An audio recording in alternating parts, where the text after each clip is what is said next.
Most developers think the threat to their career is AI, that AI will write better code, that AI will make them obsolete. But that's actually not what the data is showing. The developers losing career ground right now aren't losing to AI, they're losing to other developers. Developers who do something most engineers were never trained to do. And in 2 years, 60% of job descriptions will require it. Before I tell you what the skill is, let me show you this isn't speculation. It's already been measured. In 2019, a former Airbnb growth PM named Lenny Rachitsky published an essay. It was called The Product-Minded Software Engineer. It went to the front page of the internet. Engineering managers shared it internally. Hiring teams started referencing it. It quietly named something companies had wanted for years, but didn't have language for yet. That was the start. Here's where it ends up. In 2025, Gartner, one of the most cited research firms in the world, released a prediction. By 2030, 80% of organizations will evolve large software engineering teams into smaller AI-augmented units. But that's not the number that should stop you.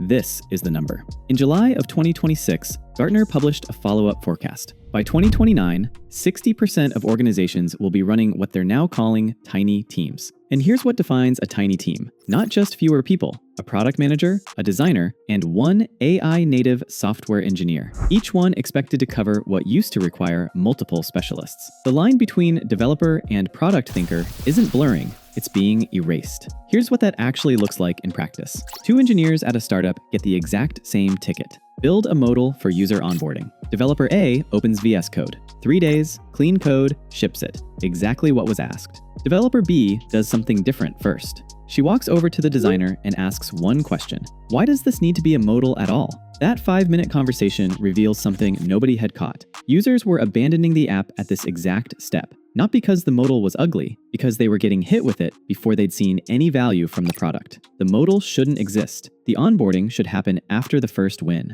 Developer B kills the feature before a single line is written. 1 product cycle later, activation rate has climbed significantly. Nobody built anything, and developer B gets promoted. That is not a soft skill. That is the most valuable engineering decision made that entire quarter. Now here's the part that should make every Jira user feel something.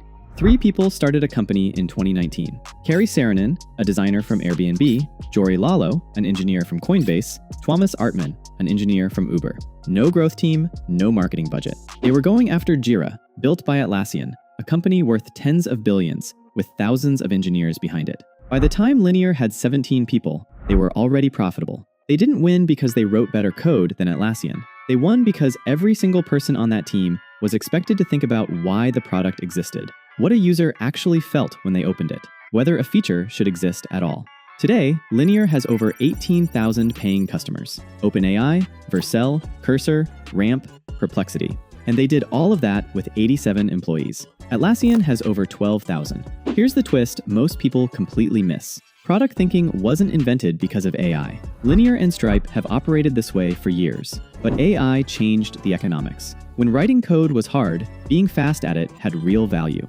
Now, AI generates boilerplate in seconds, scaffolds features in minutes. The baseline collapsed overnight. And what was left, what AI still cannot do, is figure out what to build in the first place. Gartner put a number on this too. By 2027, 1 in 4 software defects escaping to production will be caused by a lack of human oversight of AI-generated code. That's a 25 times increase from 2023. AI is generating more bugs than it's catching, because AI doesn't know whether what it built was worth building. You cannot prompt your way to product intuition. You cannot ask ChatGPT whether that modal should exist. It doesn't know your users, your metrics, what's quietly killing your activation rate. That judgment is entirely human. And right now, it is the most valuable skill in the industry. So here's what you actually do about it. First, stop consuming tickets. Start questioning them. Before you write a single line, ask, what happens to the user if this feature doesn't exist? If you can't answer that in 1 sentence, the feature probably shouldn't exist. Second, learn 1 metric. Just 1. Find out what your company actually cares about. Activation rate, churn, revenue per user. Start connecting your work to that number. This alone changes how leadership sees you.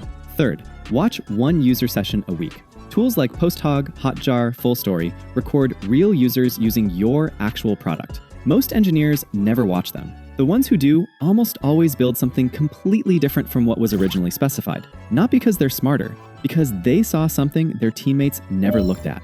2 years from now, Every developer will have AI that writes code faster than they do. The ones who thrive won't be the fastest coders. They'll be the ones who understand what the code is for. Because AI can generate a feature in 30 seconds. It still can't tell you whether that feature should exist at all.